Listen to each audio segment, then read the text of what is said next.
Olá, meus amigos, minhas amigas, meus irmãos, minhas irmãs, queridos companheiros e companheiras de jornada. É com imensa satisfação que estamos chegando aqui mais uma vez para mais um momento de estudo, mais um momento de reflexões acerca do Evangelho do Cristo à luz da doutrina espírita. E por isso, mais uma vez, agradecemos a Deus, nosso Pai, de infinita bondade, infinita misericórdia, infinito amor, em especial e acima de tudo, pelo dom da vida. Agradecemos a este Pai por ter nos concedido mais uma oportunidade no corpo físico, esta ferramenta que nós temos à nossa disposição para trabalharmos constantemente a nossa melhoria. Agradecemos a Jesus de Nazaré, nosso Mestre e Senhor, guia e modelo para toda a humanidade. Agradecemos aos Espíritos amigos pelo amparo, pela proteção, pela assistência que sempre tem nos dado ao longo da nossa trajetória. Estes abnegados mensageiros do Cristo, que constantemente estão do nosso lado, espiritualmente falando, para nos auxiliar, com esta disposição em nos auxiliar. E agradecemos a vocês, companheiros de jornada terrena, que constantemente também se esforçam para nos encontrarmos aqui, nesta página virtual, em outras páginas virtuais, para juntos refletirmos acerca do Evangelho do Cristo, estudarmos com Emmanuel, com Chico Xavier, com André Luiz, tantos espíritos amigos, com Kardec, com Jesus de Nazaré. Sejam todos bem-vindos, sejam todas bem-vindas, em nome do Cristo.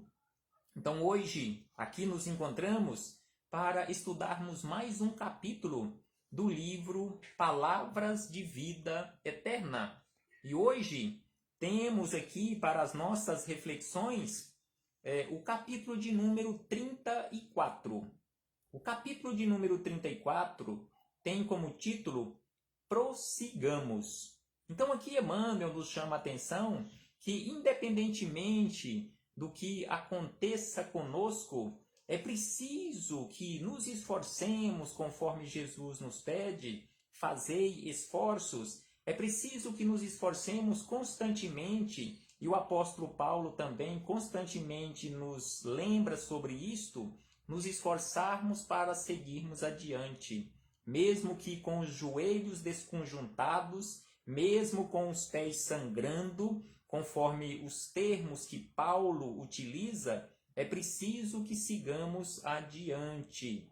Então, este capítulo de número 34 trata sobre este assunto. Mas antes de começarmos aqui nas palavras de Emmanuel e Chico Xavier, faremos mais uma vez leitura do livro Pai, Perdoa-lhes, de autoria do Espírito Irmão José e Carlos Bacelli, mais uma mensagem acerca do perdão, acerca do nosso comportamento aqui na vida, junto aos nossos irmãos.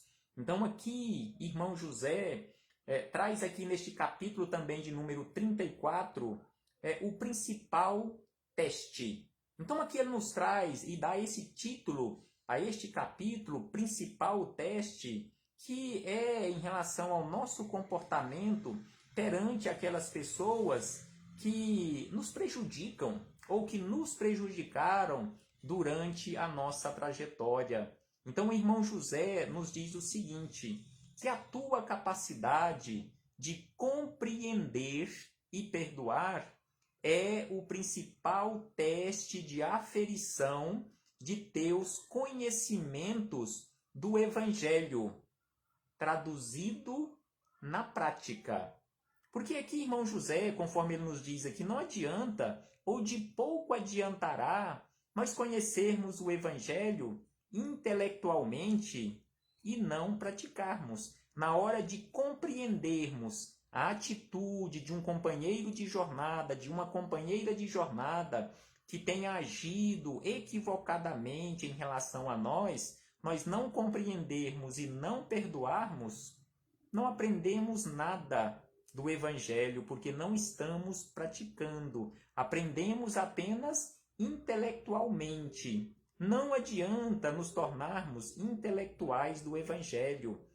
Conhecermos o Evangelho de cor e salteado, de trás para frente, de frente para trás, decorarmos o Evangelho. É preciso a prática, conforme ele nos fala aqui, que é o principal teste de aferição quando nós compreendemos, quando nós perdoamos, é o principal teste de aferição de ter os conhecimentos do Evangelho traduzidos na prática, no dia a dia. E ainda ele diz que nada é difícil desprender-te de algumas moedas que te pesam no bolso em favor de quem as pede. Simples demonstração de generosidade e doação de peça de vestuário que jazem encostadas em teu guarda-roupa. Então, ter ali à disposição algumas moedas e passarmos adiante, algumas peças de roupas também que estão ali paradas em nosso guarda-roupa, passarmos adiante, conforme ele nos diz aqui, é uma simples demonstração de generosidade. E ainda ele diz, cumprimento de um dever de solidariedade formal, a tua visita a um amigo que se encontra acamado. Então, quando visitamos um amigo, uma amiga, um parente que está acamado, conforme ele nos diz aqui, é um simples cumprimento de um dever formal, de um dever cristão, de um dever realmente de ser humano. Aí ele diz que, todavia, para encerrar estes ensinamentos, irmão José nos diz, todavia, assimilar o golpe da ofensa recebida. Então aqui ele nos deixa o mais belo dos ensinamentos neste capítulo, que ele diz que assimilar o golpe da ofensa recebida e continuar sorrindo para quem te desfechou, para quem desfechou contra ti, é sinal de tua elevação espiritual. Então, sem sombra de dúvida, é difícil colocar em prática, conforme ele nos diz aqui, mas sabemos que não é impossível, conforme ele diz, que assimilar o golpe da ofensa recebida e continuar sorrindo, não sorrindo para os outros de forma disfarçada, mas sorrindo para aquele que desfechou contra ti, é sinal de elevação de espírito, que já consegue colocar-se em patamar inacessível a quem a ele deseja nivelar-te. Então, quando nós nos comportamos com serenidade, ou quando nós nos comportarmos, chegarmos a este patamar de elevação de espírito, nos comportarmos com serenidade perante aquele companheiro que nos desfechou um golpe, alguma agressão física ou moral, principalmente moral, e continuarmos sorrindo para ele, sem sombra de dúvida que é esta demonstração de uma elevação que ele ainda não alcançou. E neste caso, se nós descermos à condição dele, nós estaríamos nivelando-nos a ele. Então é preciso nos esforçarmos e colocarmos em prática, demonstrando na prática o conhecimento do Evangelho, conforme ele nos diz no início do capítulo. Então fechamos aqui essas reflexões com o irmão José para começarmos com Emmanuel. Neste capítulo 34 do livro Palavras de Vida Eterna, prossigamos, onde Emmanuel traz como referência palavras de Paulo. Lá na epístola de Paulo aos Filipenses, no capítulo 3, versículo 13, quando Paulo disse aos Filipenses, escreveu aos Filipenses e ficou para todos nós a seguinte frase: irmãos, quanto a mim, não julgo que eu haja alcançado, mas uma coisa faço. Então aqui Paulo deixa uma belíssima lição aos filipenses e a todos nós. Então ele diz que ele não havia alcançado uma condição ainda tão boa, mas uma coisa ele se esforçava e realmente fazia. Uma coisa faço, e é que, esquecendo-me das coisas que atrás ficam e avançando para as que estão diante de mim. Então aqui Paulo deixa claro que ele havia alcançado uma condição de conseguir esquecer os problemas dele do passado, principalmente quando ele era perseguidor.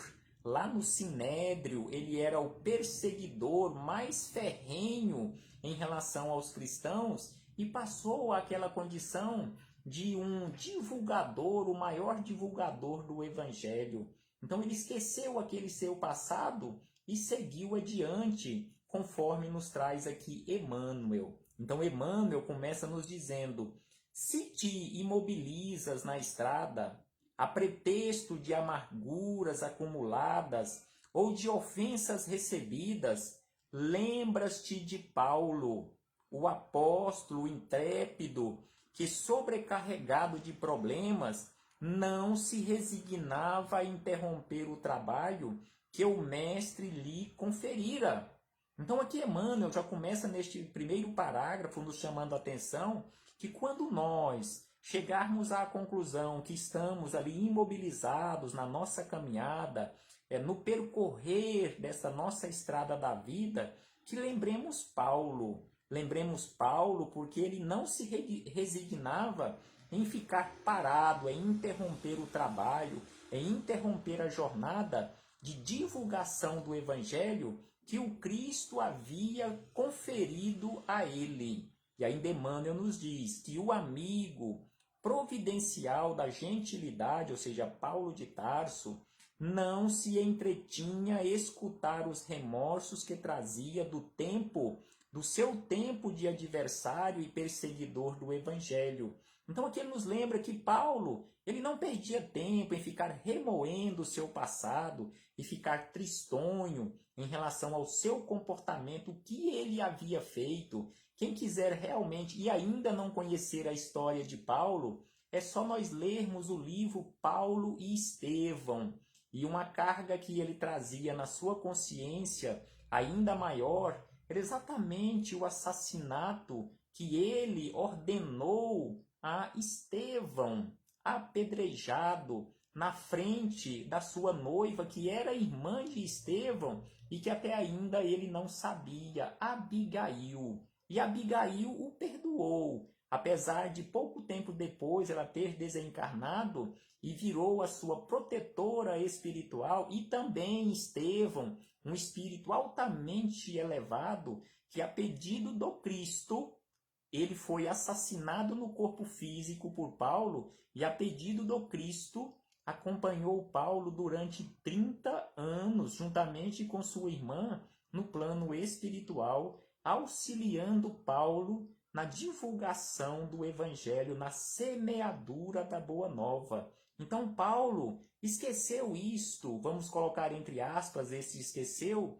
e seguiu adiante, não ficava remoendo esse seu passado. E ainda Emmanuel nos diz o seguinte: não lamentava os amigos, ou seja, Paulo não lamentava os amigos descrentes da renovação de que fornecia testemunho. Paulo não ficava lamentando os amigos, conforme aqui Emmanuel nos fala. Também Paulo não se queixava dos parentes que o recebiam empunhando o chicote da expulsão.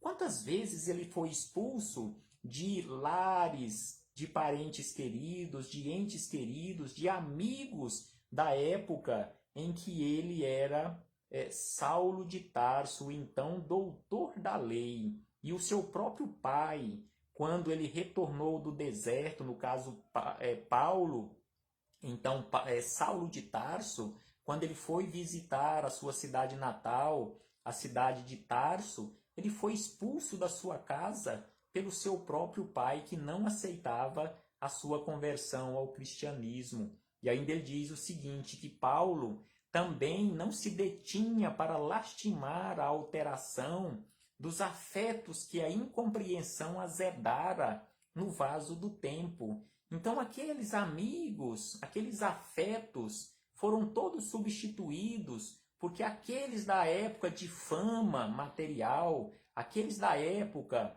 em que ele era um doutor da lei, que era aquela inteligência ali à frente, por um tempo à frente do sinédrio, aquele jovem promissor ali no sinédrio. Então ele tinha um monte de bajuladores que todos o abandonaram. Então ele não ficava lamentando, não detinha sua marcha lastimando isso aí. E aí ele diz ainda que o Paulo não cultivava a volúpia da solidão porque lhe faltasse a bênção do lar ou daquele agrupamento doméstico. Ele não ficava reclamando por não ter casado com Abigail e ter constituído um lar. E ainda ele diz que Paulo também não se fixava nos espinhos que lhe ferreteavam a alma e a carne, não obstante reconhecer-lhe a existência. Então Paulo reconhecia a existência desses espinhos na carne, mas ele não fixava nestes espinhos, ele seguia adiante a sua trajetória. E ainda ele diz que Paulo não parava com o objetivo de reclamar contra as pedradas do caminho. Quantas vezes Paulo foi apedrejado? Em algumas situações, ele foi tido até como morto de tantas pedradas que ele levou em praça pública pregando o evangelho do Cristo, mas mesmo assim ele seguiu adiante sem reclamar das pedradas que levou. E ainda ele diz que Paulo não se concedia férias de choro inútil ante as arremetidas do mal. Então aqui ele usa o termo que Paulo não se concedia férias. Paulo não tinha férias, continuava trabalhando constantemente na divulgação do evangelho e também não ficava sentado à beira do caminho chorando inutilmente. E ainda ele diz que não se demorava na rede dos elogios sob o fascínio da ilusão. De forma alguma, Paulo não perdia tempo com isto. E ainda ele diz que não se cristalizava nos próprios impedimentos. E por último, Emmanuel nos diz que Paulo seguia sempre na direção do alvo que lhe cabia atingir. Então Paulo seguia adiante constantemente, ele tinha um alvo a atingir, que era a divulgação do evangelho na maior extensão de terra possível daquela região, andar o mais possível, constituir grupos, formar grupos em locais diversos, as igrejas que ele foi criando por onde ele foi passando, e em muitas situações ele se esforçava em revisitar aqueles núcleos nascentes para auxiliar por algum tempo. E por último, Emmanuel nos diz aqui, encerrando estas reflexões, que assim, depois que ele fala desta quantidade, depois que ele traz essa quantidade de informações acerca da caminhada de Paulo, aí ele diz que assim também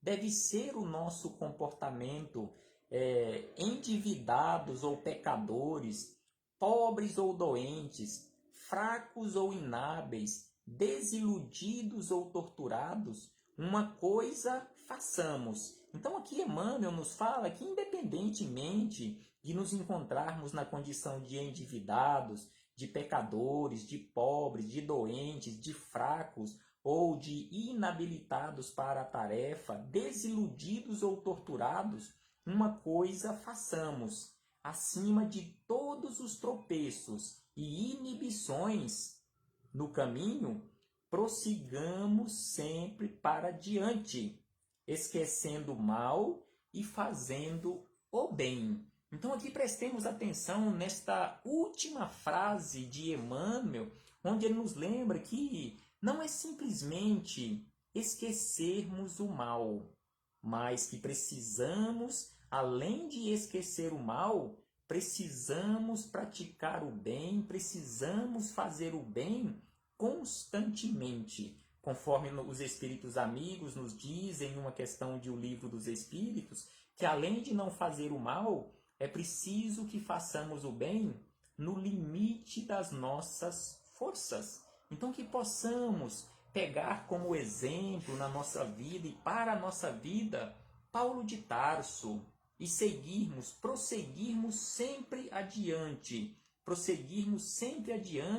esquecendo os nossos problemas do passado, naquele sentido de não ficarmos reclamando, porque o nosso passado é o nosso patrimônio, é aprendizado constantemente, então não podemos apagar o nosso passado, mas não nos determos no passado, perdendo tempo, conforme ele nos diz aqui, ao ficar lamentando os amigos que ficaram para trás, ficar se queixando, ficar lastimando, ficar perdendo oportunidades para o aprendizado, reclamando, chorando inutilmente. Então é preciso seguir adiante, conforme Emmanuel nos disse aqui, para a frente constantemente. E Jesus também nos lembrou sobre isso, que aquele que coloca a mão na charrua, ou seja, que coloca a mão no arado, que começa a trabalhar na seara do bem, não pode ficar desperdiçando tempo olhando para trás e reclamando. Paz aos nossos corações e muito obrigado. Muito obrigado a todos vocês, essas dezenas e dezenas de companheiros que constantemente nos auxiliam nessas reflexões, postando aqui os seus comentários que depois responderemos, fazendo os compartilhamentos, levando a outros irmãos a oportunidade da reflexão acerca do Evangelho de Jesus. Muito obrigado a todos vocês. Recebam todos e todas o meu abraço fraternal e de imensa gratidão. Paz aos nossos corações e até breve, até muito breve, quando voltaremos a nos reencontrar, seja aqui nesta página ou em outras páginas virtuais, com certeza nos reencontraremos para darmos continuidade aos nossos estudos e às nossas reflexões. Jesus conosco sempre.